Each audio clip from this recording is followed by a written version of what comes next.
चामर प्रणतमौले मणिप्रवाणा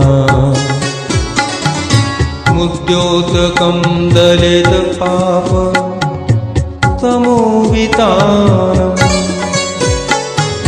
सम्यक् प्रणम्य जिनपाद युगं युगादा वालम्बनं भवजले पततां जनानाम्।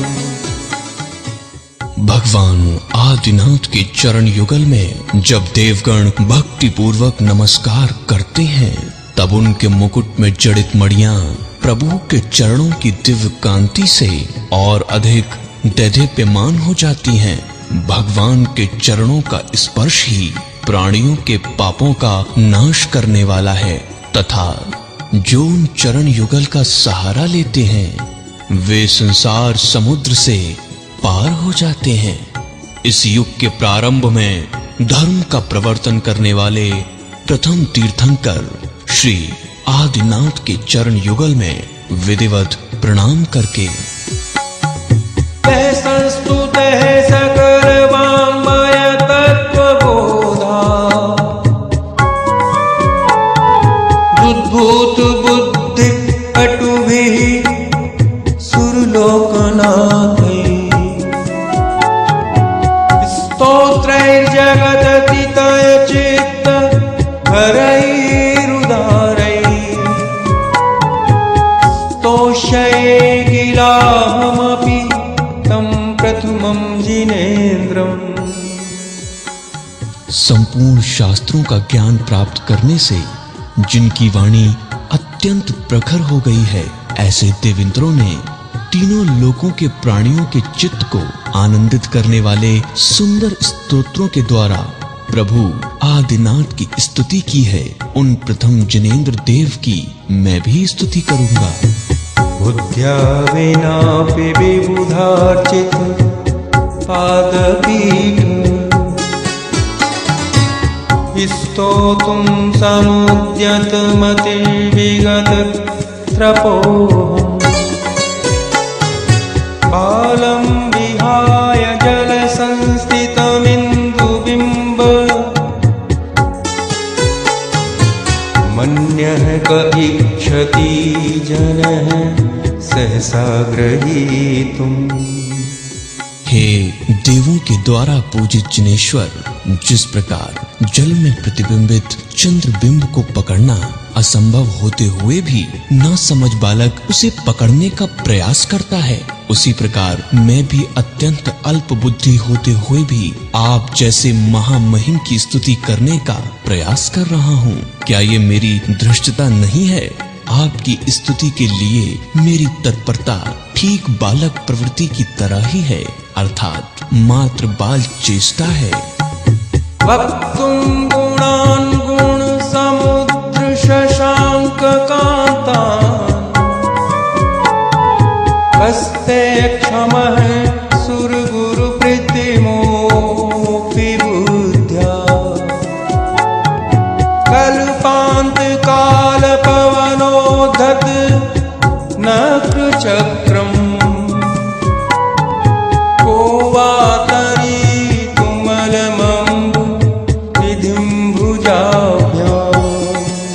हे गुण समुद्र, जिस प्रकार प्रलय काल की वायु से प्रचंड एवं मगरमच्छों के समूह से युक्त समुद्र को कोई पुरुष अपनी भुजाओं से पार नहीं कर सकता, उसी प्रकार चंद्रमा के समान सुंदर आपके अनंत गुणों का वर्णन सुरगुरु के समान बुद्धिमान पुरुष भी नहीं कर सकता।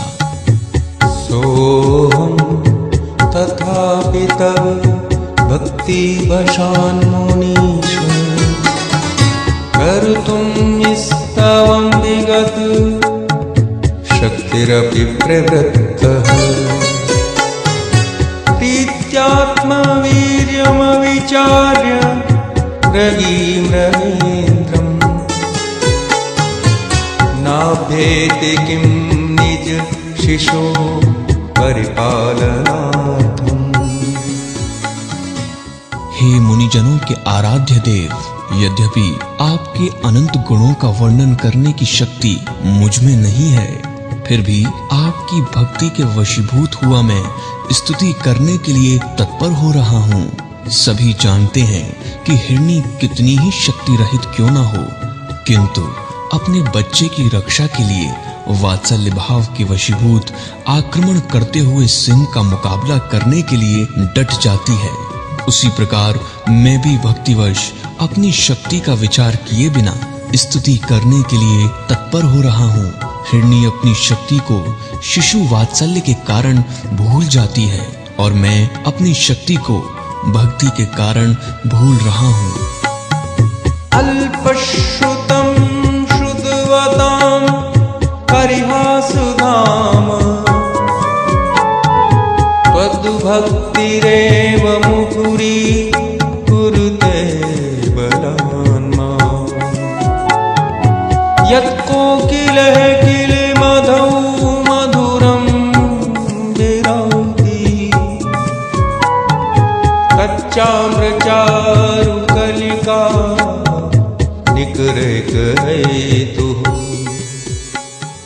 आचार्य श्री स्तुति रचना का कारण प्रकट करते हुए उसमें अपने कृतित्वपने का निषेध करते हैं। वे कहते हैं, आदिनाथ भगवान मैं अल्पज्ञ हूँ, शास्त्रों का विशेष जानकार नहीं हूँ, तथापि स्तुति करने को तैयार हुआ हूँ। ऐसा करने से निश्चय ही मैं विद्वानों की हंसी का पात्र बनूंगा।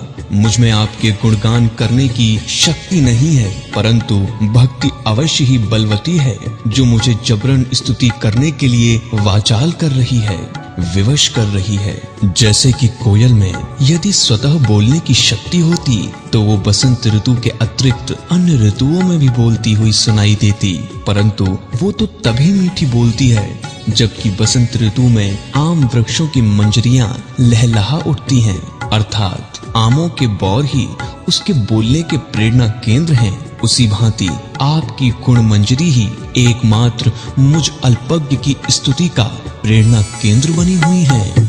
त्वत्संस्तवेन भव संतति सन्निबद्धम्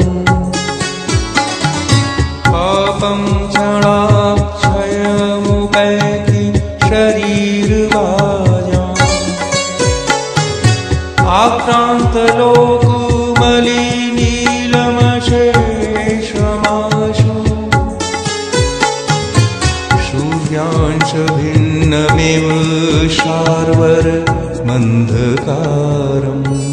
जिस प्रकार समस्त संसार को आच्छादित करने वाला भौरे के समान नीला सघन अंधकार सूर्य की किरणें निकलते ही छिन्न भिन्न हो जाता है, उसी प्रकार हे आदिदेव आपकी भक्ति में लीन होने वाले प्राणियों के जन्म जन्मांतरों के उपार्जित एवं बद्ध पाप कर्म तत्काल ही समूल नष्ट हो जाते हैं। अर्थात श्री जनराज के चरण कमलों का स्मरण अनंत अनंत संसार की परंपराओं को नाश करने वाला है।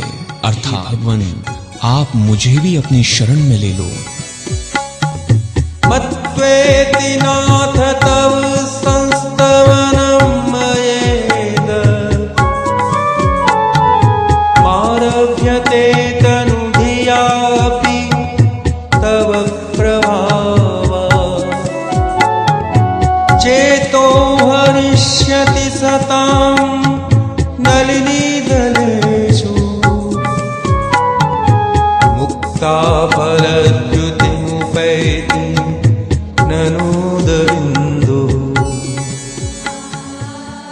हे नाथ, जिस तरह कमलिनी के पत्र पर पड़ी ओस की बूंदें मोती की तरह सुंदर दिखकर लोगों के चित्त को हरती हैं, उसी तरह मुझ अल्पज्ञ के द्वारा हुई स्तुति भी आपके प्रभाव से सज्जनों के चित्त को हरेगी।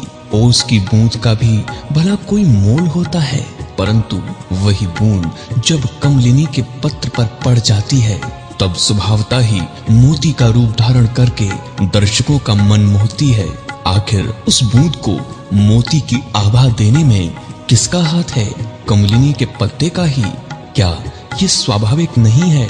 अर्थात अवश्य है। उसी भांति स्तुति में गर्भित सारा चमत्कार आपके ही परम प्रसाद का परिणाम है। आस्तां तव स्तवनमस्त समस्त दोषम् त्वत्सङ्कथापि जगतां दुर्तान् हन्ति दूरे सहस्रकिरणः कुरुते प्रभैव पद्माकरेषु जलजानि विकासभाञ्जे। हे चरित्र नायक देव, संपूर्ण दोषों से रहित आपका पवित्र कीर्तन तो बहुत दूर की बात है। मात्र आपकी चरित्र चर्चा ही जब प्राणियों के पापों को समूल नष्ट कर देती है, तब स्तवन की अचिन्त्य शक्ति का तो कहना ही क्या। सूर्यागमन के पूर्व ही जब उसी प्रभापुंज मात्र से सरोवरों के कमल खिल उठते हैं, तब सूर्योदय होने पर उसकी किरणों के स्पर्श से वे खिलेंगे ही खिलेंगे, इसमें संदेह नहीं। अर्थात सूर्य सुदूरवर्ती होने पर भी अपनी किरणों के माध्यम से सरोवरों के कमलों को विकसित कर देता है। नात्यद्भुतं भुवनभूषण भूतनाथ भूतैर्गुणैर्भुवि भवन्तमाभीष्टुवन्तः तुल्या भवन्ति भवतो ननु तेन किं वा भूत्याश्रितं य इह नात्म समं करोति।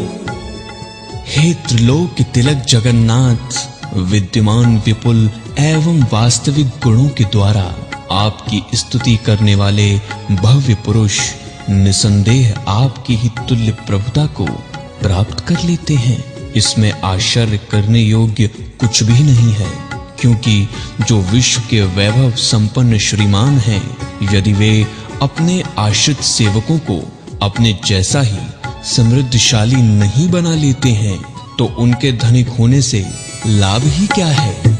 दृष्ट्वा भवन्तमनिमेषं विलोकनीयम् नान्यत्र तोषमुपयाति जनस्य चक्षुः पीत्वा पयः शशिकरद्युति दुग्धसिन्धोः क्षारं जलं जलनिधेर्सितं कः इक्षे। हे परम दर्शनीय जिनेंद्र देव, आप इतने अधिक लावण्यमयी हैं कि निरंतर टकटकी लगाकर टिमकार रहित नेत्रों से दर्शन करने के योग्य हैं। अर्थात जो पुरुष आपको एक बार भी अच्छी तरह से देख लेता है, उसकी आंखों में आप ऐसे समा जाते हैं कि वो फिर अन्य किसी देव को देखकर संतुष्ट नहीं होता है। जिस प्रकार चंद्रमा की शुभ्र किरणों की कांति के समान धवल क्षीर सागर का मधुर जल पी चुकने के पश्चात कौन ऐसा पुरुष होगा जो लवण समुद्र के खारी पानी को चखने की इच्छा करेगा। अर्थात कोई नहीं। यहि शान्तरागरुचिभिः परमाणुभिस्त्वं निरुमापितश्रीभुवनैकललामभूत तावन्त एव खलु ते प्रणवः पृथिव्याम् यत्ते समानमपरं नहि रूपमस्ति। हे जिनेंद्र देव, जिन राग रहित सुंदर परमाणुओं से आपकी रचना हुई है, मालूम होता है कि वे परमाणु उतने ही थे। यदि उससे अधिक होते तो आपके समान दूसरा रूप भी होना चाहिए था, पर दूसरा रूप है ही नहीं। इससे स्पष्ट होता है कि वे उतने ही थे। हे भगवान, आप अद्वितीय सुंदर हैं।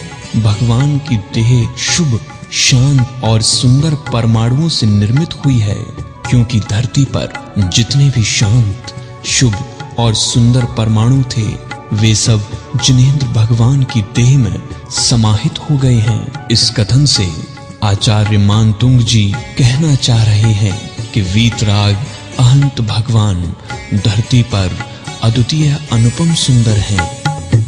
वक्रं क्वते सुरनरोरग नेत्रहारी निशेष निर्जित जगतत्रितयोपमानम् बिम्बं कलं कमलिनं क्व निशाकरस्य यद्वासरे भवति पाण्डुकलशकल्पम्। हे नाथ, जिसने देव, मनुष्य और धर्मेंद्रों की नयनों का हरण कर लिया और जिसके आगे तीनों जगत के सारे उपमान फीके पड़ गए हैं, ऐसे आपके अद्वितीय मुखमंडल की तुलना चंद्रमंडल से नहीं की जा सकती है, क्योंकि एक तो चंद्रमा कलंकी है, दूसरे वो दिन में जीर्ण पत्र की तरह निस्तेज, फीका और पीला पड़ जाता है। संपूर्ण मंडल शशांक कलाकलाप शुभ्रागुणा श्रीभुवनं कौलंभयन्ति ये संस्ति शास्त्री जगदीश्वर नाथमेकम् कस्तान् निवारयति संचरतो यथेष्टम्। हे त्रिलोकीनाथ, आपकी उज्जवल गुणावली पूर्णिमा के चंद्रमंडल की कलाओं सदृश धवल है। आपके अनंत गुण तीनों लोकों में व्याप्त हो रहे हैं। कारण स्पष्ट है, आपके उन गुणों ने जब तीनों लोकों के नाथ का एकमेव सहारा लिया हो, तब उन्हें सर्वत्र स्वेच्छा पूर्वक विचरण करने से भला कौन रोक सकता है? अर्थात कोई भी नहीं। वस्तुतः आपके अनंत गुण तीनों लोकों में व्याप्त होकर आपकी ही प्रभावना कर रहे हैं। चित्रं किमत्र यदि ते त्रिदिशाङ्गनाभिः नीतं मनागपि मनोन विकारमार्गम् कल्पान्तकालमरुता चलिता चलेन किं मन्दराद्रि शिखरं चलितं कदाचित्। हे तपोधन, आपकी शुक्ल ध्यान मंडित तेजोमय मूर्ति को टिकाने में स्वर्ग की लावण्यमयी अनुपम अप्सराएं भी सफल नहीं हो सकी, अर्थात आपके ध्यान को भंग नहीं कर सकी और न आपकी स्वाभाविक परिणति को वैभाविक परिणति की ओर रंच मात्र भी खींच सकी। इसमें आश्चर्य करने की कोई बात नहीं है, क्योंकि कल्पांत काल अर्थात प्रलय काल की तेज आंधी छोटे छोटे पर्वतों को भले ही कंपायमान कर दे, परंतु क्या सुमेरु जैसे विशालकाय पर्वत की चोटी भी हिलाने की शक्ति उसमें है? अर्थात कभी नहीं।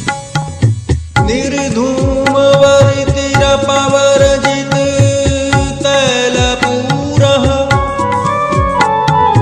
प्रत्सनं जगतत्रयमिदं प्रकटीकरोषि गम्यो न जातु मरुतां चलिता चलानां दीपो अपरस्त्वमसि नाथ जगत प्रकाश। हे नाथ, आप समस्त संसार को प्रकाशित करने वाले अनोखे दीपक हैं, क्योंकि अन्य दीपक तेल की सहायता से प्रकाश फैलाते हैं, पर आप बिना किसी की सहायता के ही प्रकाश ज्ञान फैलाते हैं। अन्य दीपक हवा से नष्ट हो जाते हैं, परंतु आप अविनाशी हैं, तथा अन्य दीपक थोड़ी सी जगह को ही प्रकाशित करते हैं, परंतु आप समस्त लोक को प्रकाशित करते हैं। हे स्वपर प्रकाशक अपूर्व दीपक, इस लौकिक दीपक से सर्वथा भिन्न एक अलौकिक दीपक है। अन्य दीपकों की बत्ती से धुआं निकलता रहता है, पर आपकी वर्ती मार्ग निर्धूम पाप रहित है। नास्तं कदाचिदुपयासीन राहुगम्यः स्पष्टीकरोषि सहसा युगपज्जगन्ति नाम्भोधरोदरनिरुद्ध महाप्रभावः सूर्यातिशाय महिमासि मुनीन्द्रलोके। हे कैवल्य ज्ञान मार्तंड, आपकी उपमा सूर्य से भी नहीं की जा सकती, क्योंकि एक तो सूर्य उदय होकर अस्त को प्राप्त होता है, दूसरे राहु ग्रह के द्वारा ग्रसित किया जाता है, तीसरे अपना प्रकाश आच्छन्न गुहा कंदराओं में नहीं पहुंच पाता, चौथे उसका प्रताप बादलों की ओट में छिप जाता है। इस प्रकार छद्मस्त लोगों द्वारा नमस्कार किए जाने वाले सूर्य की महिमा सीमित है। इसके विपरीत हे जिनेंद्र देव, आप एक ऐसे अद्वितीय मार्तंड हैं जिसका शायद ज्ञान कभी भी अस्त होने वाला नहीं है, त्रकालिक रूप से उदीयमान है। शुभाशुभ कर्म रूपी राहु की छाया भी आप पर नहीं पड़ती। आप तीनों लोकों के चराचर पदार्थों को एक साथ आलोकित करते हैं। आपके ज्ञान गुण पर किसी का भी आवरण नहीं है जो उसे ढक या छिपा सके। इस प्रकार आपकी महिमा सूर्य से भी अधिक अतिशय वाली है। नित्योदयं दलितमोह महान्धकारं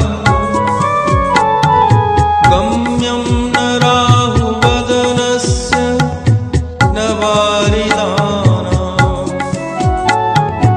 विभ्राजते तव मुखाब्जमनल्पकान्ति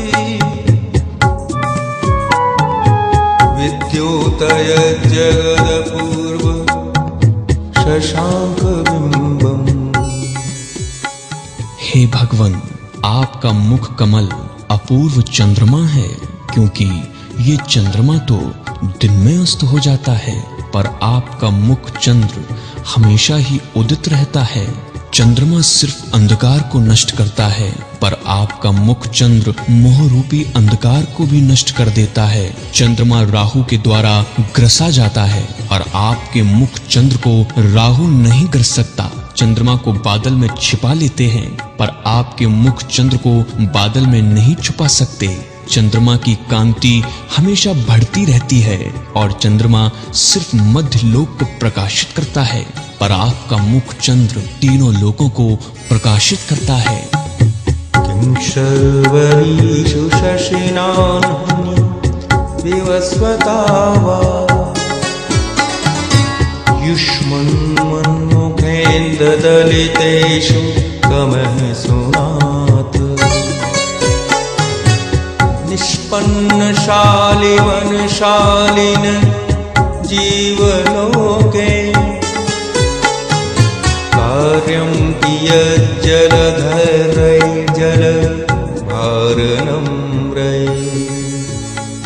हे वीतराग विज्ञान पयोधर, आपके मुख रूपी चंद्रमा के उपस्थित होते हुए भी दिन में चमकने वाले सूर्य की और रात्रि में उजाला करने वाले चंद्रमा की कोई आवश्यकता नहीं है, क्योंकि ये दोनों तो केवल बाहर का ही अंधेरा दूर कर पाते हैं, जबकि आपकी सौम्य मुख मुद्रा अंतरंग और बहिरंग दोनों प्रकार के अंधकार को दूर कर देती है।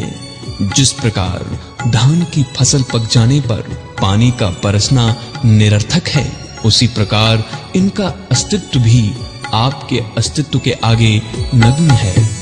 ज्ञानं यथा त्वयि विभाति कृतावकाशं नैवं तथा हरिहरादिषु नायकेषु तेजः स्फुरन्मणिषु याति यथा महत्त्वम्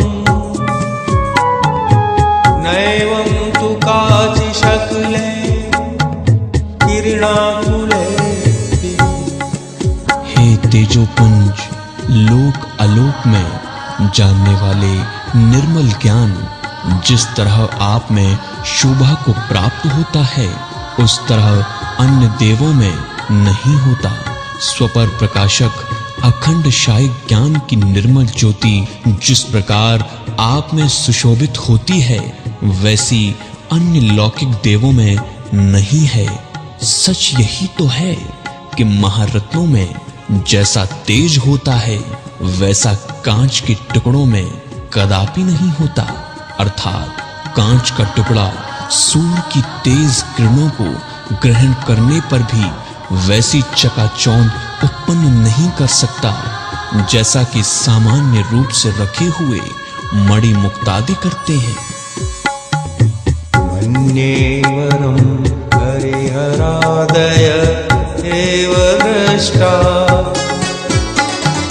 दृष्टेषु येषु हृदयं त्वयैतोषमेति किं वीक्षितेन भवता भुवि येन नान्य कश्चिन्मनोहरति नाथ भवान्तरेति। हे लोकोत्तम, दूसरे देवों को देखने से संतोष तो होता है परंतु आपको एक बार देख लेने के उपरांत अन्य किसी देव की ओर चित्त नहीं रहता है, मन नहीं लुभाता। अतः अन्य देवों का देखना अच्छा नहीं है क्योंकि वे राग द्वेष एवं विषय काशाओं से ओतप्रोत हैं। उनके अवलोकन से चित्त संतुष्ट नहीं होता, मन को शांति नहीं मिलती। तब आपके दर्शन को मन स्वभावतः लालायित होता है क्योंकि आप वीतराग सर्वज्ञ तथा हितोपदेशी हैं। आपके दर्शन से चित्त इतना अधिक संतुष्ट होता है कि वो मृत्यु के उपरांत जन्म जन्मांतरों में भी दूसरे तथा कथित लौकिक देवों का दर्शन नहीं करना चाहता। श्रीणां शतानि शतशो जनयन्ति पुत्रान् नान्यासुतं त्वदुपमं जननी प्रसूता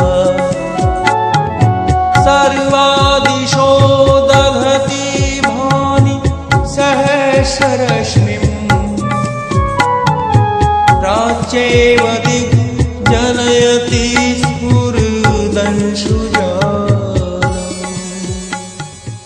हे मरुदेव नाभिनंदन, इस जगत में सैकड़ों माताएं हैं जो समय समय पर सैकड़ों पुत्रों को जन्म दिया करती हैं, किंतु इस लोक में आप जैसे पुत्र को अवतीर्ण करने वाली अन्य माता आज तक दृष्टिगोचर नहीं हुई। सत्य तो ये है कि दीप्तिमान किरण समूह वाले सूर्य को जन्म देने वाली तो केवल पूर्व दिशा ही है, शेष दिशाएं तो टिमटिमाते नक्षत्रों को ही जन्म दिया करती हैं। फिर सूर्य से भी अधिक तेजस्वी आप जैसे अनुपमेय पुत्र को जन्म देने वाली माता भी एक हो सकती है, अनेक नहीं। त्वामामनन्ति मुनयः परमं पुमांस आदित्यवर्णं मलं तमसः पुरस्तात् त्वामेव सम्यगुपलभ्य जयन्ति मृत्युं नान्यः शिवः शिवपदस्य मुनीन्द्रपन्थाः। सांख्य मत वाले कमल पत्र की तरह निर्लेप शुद्ध ज्ञान रूप पुरुष को मानते हैं और अंत में प्रकृति जन्य विकारों को छोड़कर पुरुष की प्राप्ति को मोक्ष मानते हैं। लेकिन मैं तो आपको ही परम पुरुष मानता हूँ और साथ में ये भी जानता हूँ कि आपको अच्छी तरह जानकर ही मोक्ष प्राप्त किया जा सकता है। जो आपसे दूर रहते हैं उन्हें मोक्ष प्राप्त नहीं हो सकता। रत्न त्रय की साक्षात मूर्ति अरहंत भगवान मोक्ष मार्ग के प्रवर्तन के अधिस्वामी हैं। उनके उपदेश को पाकर ही आचार्य, उपाध्याय, साधु और श्रावक वर्ग मोक्ष मार्ग में प्रवृत्ति करते हैं। इसीलिए आप ही मोक्ष मार्ग हैं। त्वामव्ययं विभुमचिन्त्यमसंख्यमाद्यम् ब्रह्माणमीश्वरमनन्तमनं गकेतुम् योगीश्वरं विदितयोगमनेकमेकम् ज्ञानस्वरूपममलं प्रबुधन्ति संत। हे भगवान, आपकी आत्मा का कभी नाश नहीं होता, इसीलिए सत्पुरुष आपको अव्यय अविनाशी कहते हैं। आपका ज्ञान तीनों लोकों में फैला हुआ है, इसीलिए आपको विभु व्यापक कहते हैं। आपके स्वरूप का कोई चिंतन नहीं कर सकता है, इसीलिए आपको अचिंत्य चिंतन के अयोग्य कहते हैं। आपको गुणों की संख्या नहीं है, इसीलिए आपको असंख्य अर्थात गणना के रहित कहते हैं। आप युग के आदि में हुए अथवा 24 तीर्थंकर में आदि हैं, इसीलिए आपको आज्ञा कहते हैं। आप सब कर्मों से रहित हैं अथवा अनंत गुणों से बढ़े हुए हैं, इसीलिए आपको ब्रह्मा कहते हैं। आप कृत्य हैं, इसलिए आपको ईश्वर कहते हैं। आप सामान्य रूप की अपेक्षा अंत रहित हैं, इसीलिए आपको अनंत कहते हैं। आप काम को नष्ट करने के लिए केतु ग्रह की तरह हैं, इसीलिए आपको अनंग केतु कहते हैं। आप योगियों मुनियों के स्वामी हैं, इसीलिए आपको योगीश्वर कहते हैं। आप योग ध्यान वगैरह को जानते हैं, इसीलिए आपको विदित योग कहते हैं। आप पर्यायों की अपेक्षा अनेक रूप हैं, इसीलिए आपको अनेक कहते हैं। आप सामान्य रूप की अपेक्षा एक हैं, इसीलिए आपको एक कहते हैं। आप केवल ज्ञान रूप हैं, इसीलिए आपको ज्ञान स्वरूप कहते हैं। तथा आप कर्म मल से रहित हैं, इसीलिए आपको अमल कहते हैं। बुद्धस्त्वमेव विबुधार्चित बुद्धिबोधा त्वं शङ्करोऽसि भुवनत्रय शङ्करत्वात् दातासि धीर्षिवमार्ग विधेर्विधाना व्यक्तं त्वमेव भुवन् पुरुषोत्तमोऽसि।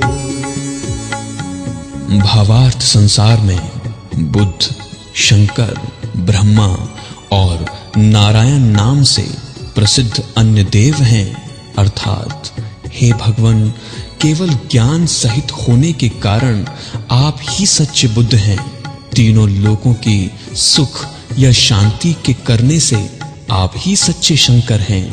आपने ही रत्नत्रय रूप सच्चे मार्ग का उपदेश दिया है, अतः आप ही सच्चे ब्रह्मा हो।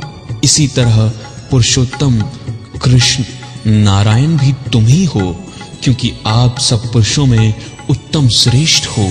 तुभ्यं नमः श्री भुवनार्ति हराय नाथ। तुभ्यं नमः क्षितितलामबलभूषणाय। तुभ्यं नमः श्री जगतः परमेश्वराय। तुभ्यं नमो जिन्भवोदधि शोषणाय। हे परम नमस्करणीय देवाधिदेव, आप तीनों लोकों की पीड़ाओं, व्यथाओं, वेदनाओं, यातनाओं को हरण करने में समर्थ हैं। अतएव आपके लिए बारंबार नमस्कार है। आप ऊर्ध्वलोक, मध्यलोक, अधोलोक के पवित्र पावन मंडन मनोज्ञ अलंकार रूप हो, अतएव आपके लिए बारंबार नमस्कार है। आप त्रिभुवन के जगदीश्वर हैं, परमेश्वर हैं, प्रभु हैं, अतः आपके लिए बारंबार नमस्कार है। आप संसार रूपी अथाह समुद्र को अपने प्रचंड तेज से सुखा देने में समर्थ हो, अतएव आपको बारंबार नमस्कार है। तो विस्मयोऽत्र यदीनां गुणैरशेषैः विश्वं संस्थो निरवकाशतया मुनीषु दोषैरुपात विविधाश्रय जातगर्वये स्वप्नान्तरेऽपि न कदाचिद् ईक्षितोऽसि। हे मुनिनाथ, मुझे ऐसा प्रतीत होता है कि भूमंडल के संपूर्ण गुणों ने सघनता से तथा भले प्रकार से जो आपका आश्रय ग्रहण किया है, उसका कारण यही है कि उन्हें अन्य आश्रय स्थल प्राप्त नहीं हुए। इसीलिए इसमें कोई आश्चर्य की बात नहीं है कि आप में गुण ही गुण विद्यमान हैं, दोष या अवगुण एक भी नहीं। इसके विपरीत दोषों एवं अवगुणों को इस बात का घमंड है कि वे एक व्यक्ति का आश्रय न सही, हमें तो विविध देवों के आश्रय अनायास ही प्राप्त होते हैं। अतएव उन दोषों ने आश्रय पाने के लिए आपकी ओर भूलकर स्वप्नों में भी कभी देखने की इच्छा नहीं की। फलस्वरूप अन्य देवों में गुण दोष विद्यमान रहे, परंतु आप केवल गुणों के ही भंडार रहे। उच्चैरशोकतरु संश्रित उन्मयूख भाति रूपममलं भवतो नितान्तम् स्पष्टोल्लसत्किरणमस्ति तमोवितानम् बिम्बं रवेरिव पयोधर पार्श्ववर्ते। हे विगत शोक रूपाधिपति, जिस भांति सूर्य का प्रतिबिंब अपनी किरणों को स्पष्ट रूप से ऊपर फेंकता हुआ श्यामल सघन बादलों के बीच शोभायमान होता है, उसी भांति आपकी पावन देह भी अपनी दैदीप्यमान रश्मियों को ऊपर की ओर बिखेरती हुई हरित अशोक वृक्ष के नीचे शोभा को प्राप्त हो रही है। सिंहासने मणिमयूख शिखा विचित्रे विभ्राजते तव वपुः कनकावतातम् बिम्बं वियदविलसदंशु लतावितानम्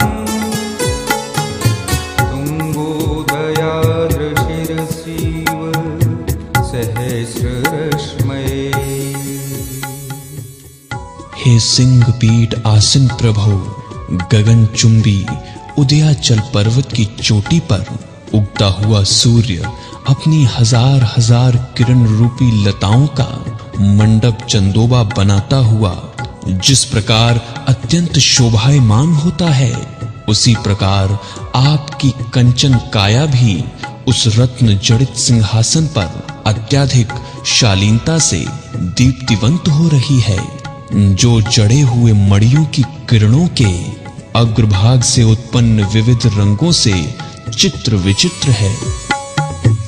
वृंदावदात चल चामर चारु शोभम विभ्राजते तव वपुः कलधौतकान्तम् उद्दशशांक शुचि निर्झर वारिधा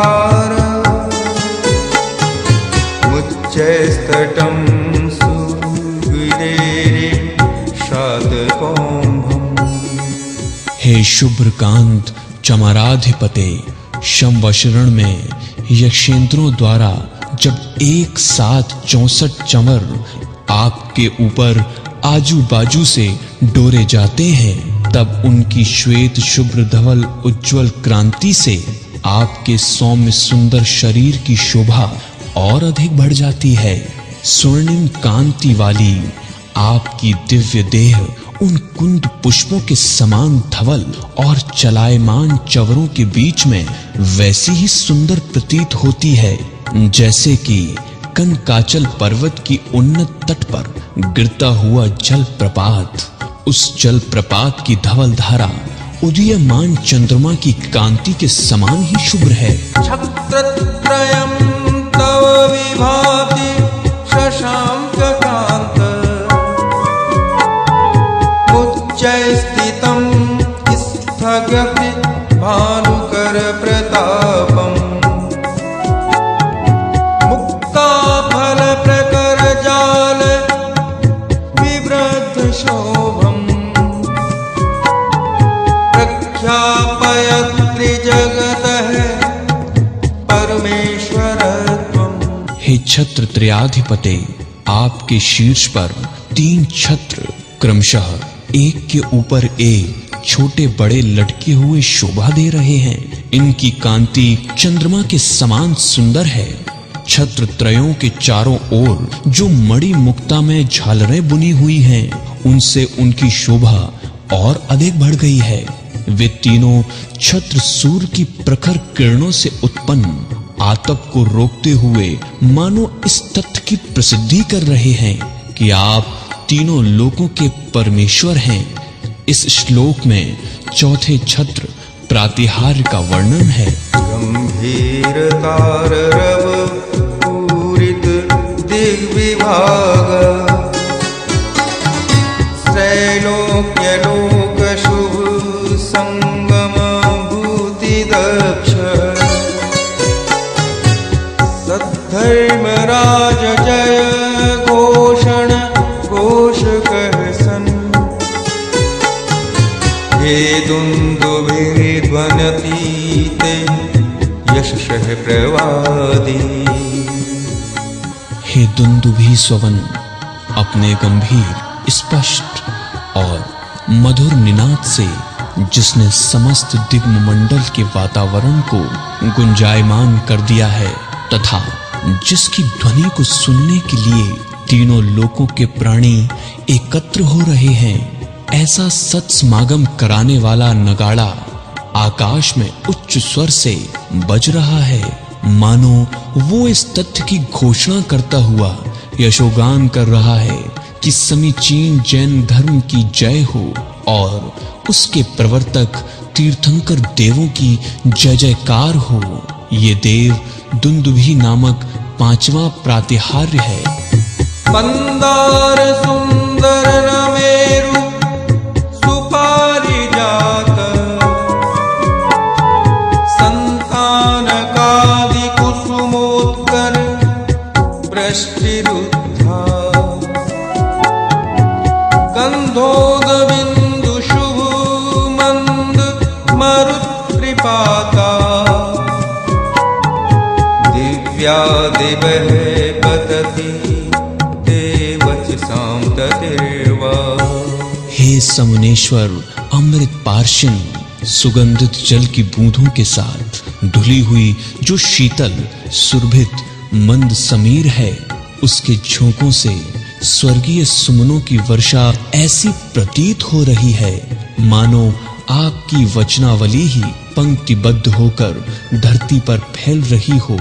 वे फूल उत्कृष्ट एवं ऊर्ध्वमुखी होते हैं जो संवशरण की पावन भूमि में मंदार, सुंदर, नमेरु, पारिजात तथा संतानक नामक के कल्प वृक्षों से निरंतर झगड़ते रहते हैं।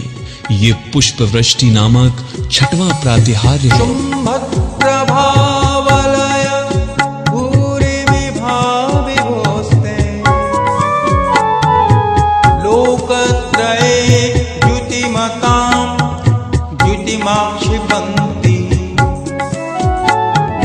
तो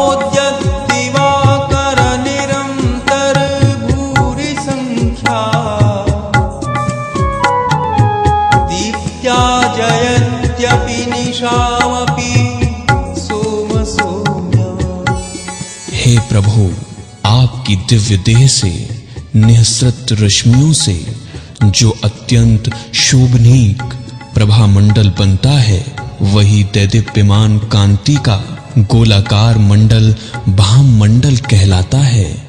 उस भाम मंडल की जगमगाती हुई ज्योति असंख्य सूर्यों के एक साथ सघनता से उदय होने वाली कांति के सदृश है।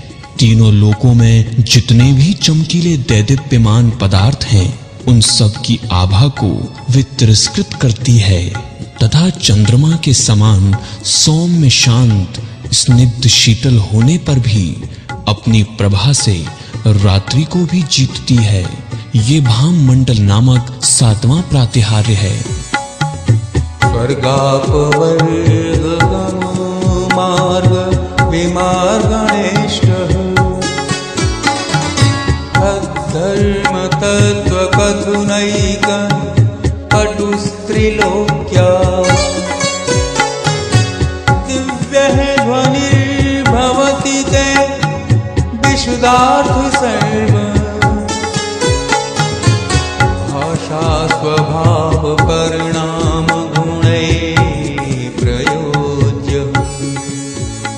हे दिव्य भाषापते, आपकी कल्याणकारी दिव्य ध्वनि अभ्युदय रूप स्वर्ग एवं निश्रेयस रूप मोक्ष का मार्ग दिखाने वाली है तथा तीनों लोकों के समस्त प्राणियों को समीचीनी धर्म के तत्वार्थ अर्थात जीवादिक 7 तत्व तथा द्रव्य गुण पर्यायों को समझाने में पूर्ण समर्थ है। आपका सारा उपदेश दूसरों का हित करने वाला होता है। आपकी अलौकिक दिव्यवाणी का ये महान अतिशय है कि भिन्न भिन्न श्रोताओं की भिन्न भिन्न भाषाओं में परिणमन करने के स्वाभाविक गुणों से वो युक्त है, अर्थात श्रोताओं के कान तक पहुंचकर वो उसकी भाषा रूप परिणमित हो जाती है, जिस भाषा का श्रोता जानकार होता है।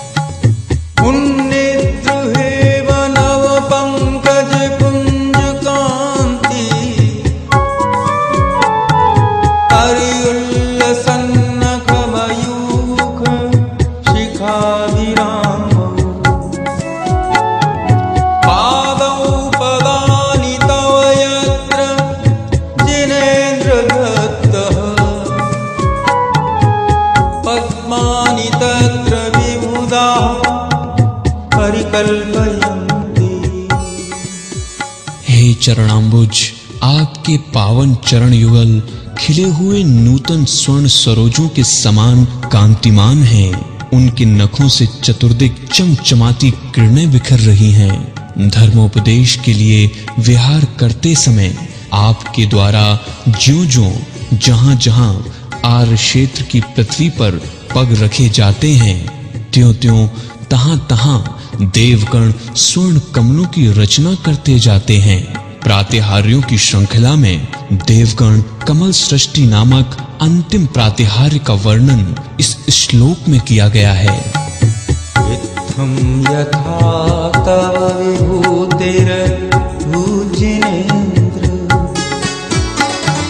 धर्मोपदेशन विधौ तथा परस्य यात्र प्रभादिकृतः प्रहतान्धकारा तादृक्कुतो ग्रहगणस्य विकाशनोति। हे धर्म सभा नायक, धर्मोपदेश के विषय में संवसनादि रूप जैसी विभूति आपको प्राप्त हुई है, वैसी विभूति अन्य देवताओं को प्राप्त नहीं हुई। सो ठीक ही है, क्योंकि क्या कभी सूर्य जैसी कांति शुक्र आदि ग्रहों से भी प्राप्त हो सकती है? अर्थात नहीं हो सकती है। च्योतन्मदा विलविलोल कपोल मूल मत्त भ्रमद भ्रमरनाद विवृत कोपम् ऐरावता भमि भमुद्धतमापतन्तम्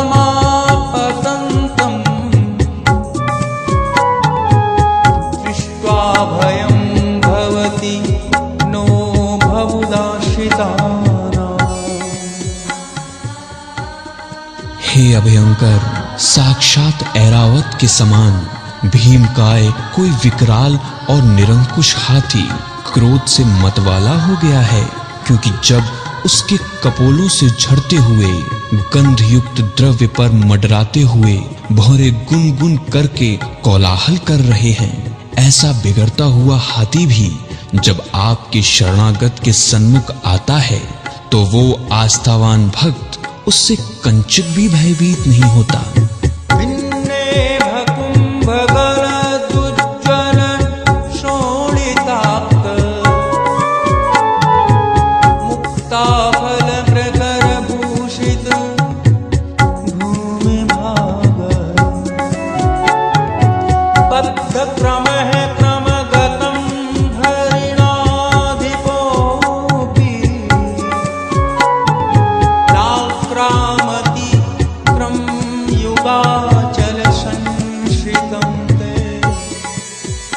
हे प्रभु, जिस बलिष्ठ सिंह ने मदोन्मत्त बड़े बड़े विशालकाय हस्तियों के उन्नत गंड स्थलों को अपने नुकीले नाखूनों से क्षत विक्षत करके उनसे निकलने वाले रुधिर से सने गज मुक्ताओं को बिखेर कर अवनितल को अलंकृत कर दिया हो और अपने शिकार पर छलांग भरकर आक्रमण करने के लिए उद्यत ऐसे दहाड़ते हुए खूंखार सिंह के पंजों के बीच पड़े हुए आपके परम भक्तों पर वो वार नहीं कर सकता, अर्थात हिंसक मृगपति आपके भक्त के समक्ष अपनी नैसर्गिक क्रूरता को भी छोड़ देता है। कल्पांत काल पवनोद्धत वह्नि कल्पम दावानलं ज्वलितमुज्ज्वल मुत्स्फुलिंगम विश्वं जिगुत्सुमिव सम्मुख मापतन्तं त्वन्नाम कीर्तन जलं शम्यत् यशेषु।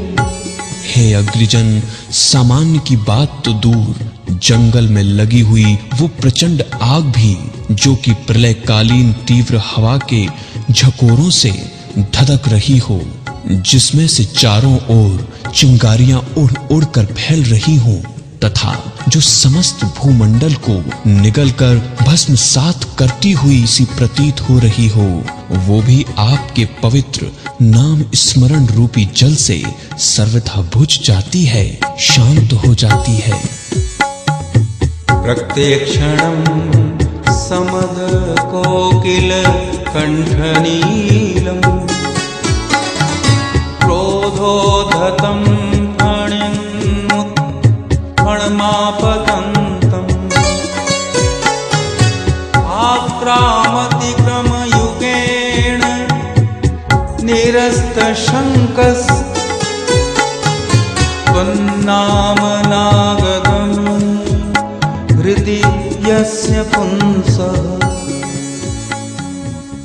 हे विशापहारी आदिदेव, जिस पुरुष के हृदय में आपके नामास्मरण रूपी नागदमनी औषधि है, वो अपने दोनों पैरों से उस लाल लाल आंखों वाले विकराल कृष्ण सर्प को भी निशंक निर्भय होकर लांघ जाता है, जिसका वर्ण मतवाली कोयल के कंठ के समान एकदम काला है और जो क्रोधोद्यत होकर अपने फन को ऊपर की ओर उठाता हुआ डसने के लिए सीधा बढ़ा चला आ रहा है, अर्थात हे भगवान, आपका निरंतर कीर्तन करने वाला भक्त उस भयंकर नाग को दोनों पांव से लांघकर निर्भय चला जाता है।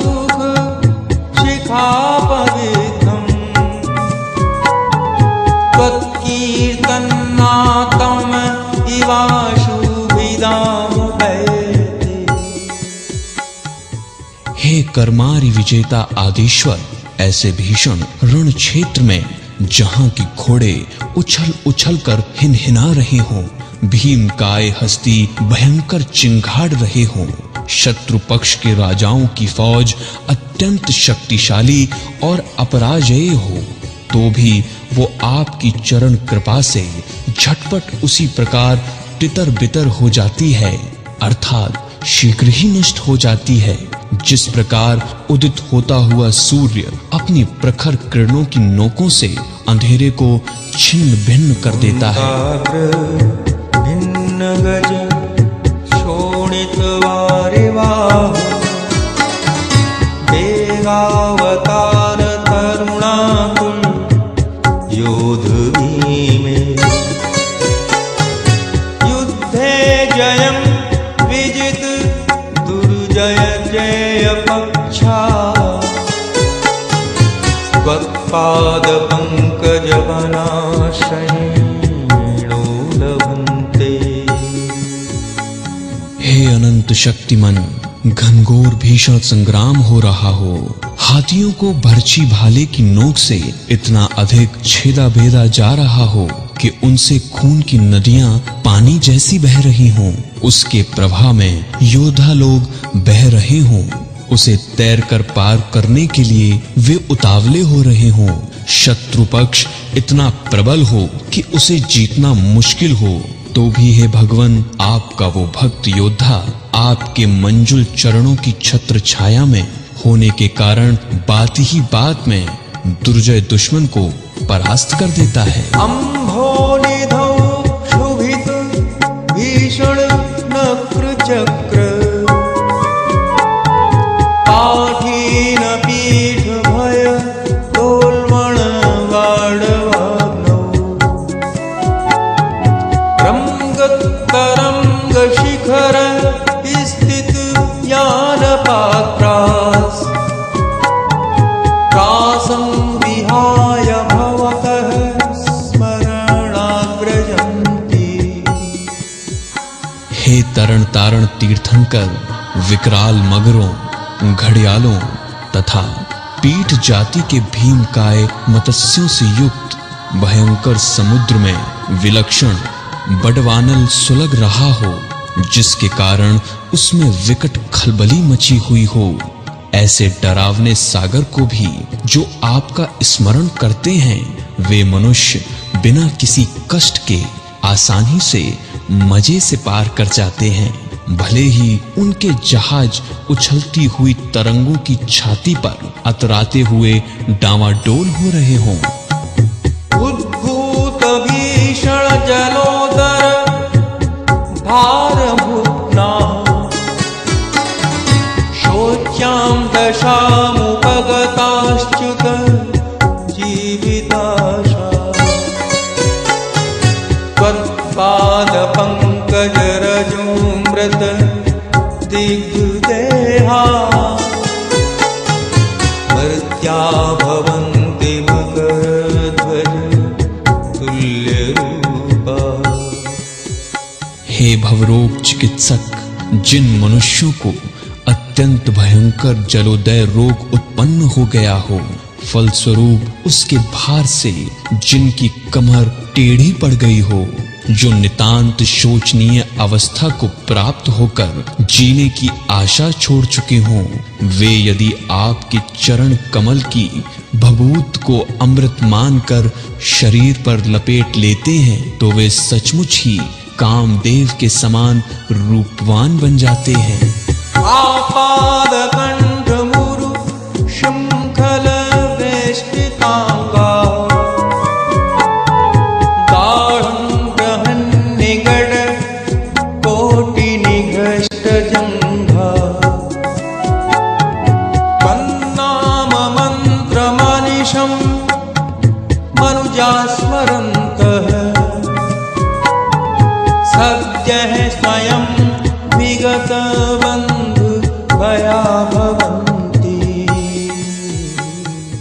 हे सर्वबंधु मुक्त, जिनका शरीर एड़ी से लेकर चोटी तक बड़ी बड़ी सांकलों से जकड़कर कस दिया हो, मजबूत लोहे की जंजीरों की नोक से रगड़ कर जिनकी जंघाएं बुरी तरह छिल गई हों, ऐसे कारागार में कैदी पुरुष आपके नाम रूपी मंत्र का निरंतर जाप करने से तुरंत ही बंधन से अपने आप स्वमेव छूट जाते हैं, मुक्त हो जाते हैं। मत्तत्वेन्द्र मृगराज गवाने लाही, संग्राम वारिधि महोदर वंदनोत्तम, तस्यासु नाशमुपयाति भयं विवेव, यस्तावकं स्तवमेवं मतिमानधीते। इस प्रकार जो विवेकशील, बुद्धिमान, प्रज्ञावान भद्र पुरुष आपके इस परम पवित्र स्तोत्र का अनवरत नियमित श्रद्धा सहित चिंतन, अध्ययन, आराधन और मनन करते हैं, उनके मंदोमत्त हाथी विकराल सिंह, भभकता दावानल, भयंकर सर्प, विभीत्स संग्राम, विशुद्ध समुद्र, कष्ट साध्य जलोदर और बंधन जनित भय भी भलाकुल होकर शीघ्र नष्ट हो जाते हैं तथा आपके भक्त जनों की ओर लौटकर नहीं आते। स्तोत्र सजं तव जिनेन्द्र गुणैर्निर्वधाम्, भक्त्या मया रुचिर्वर्ण विचित्र पुष्पाम्, धत्ते जनो य इह कंठ गतामजश्रम्, तं मानतुङ्गमवशा समुपैति लक्ष्मी, समुपैति लक्ष्मी,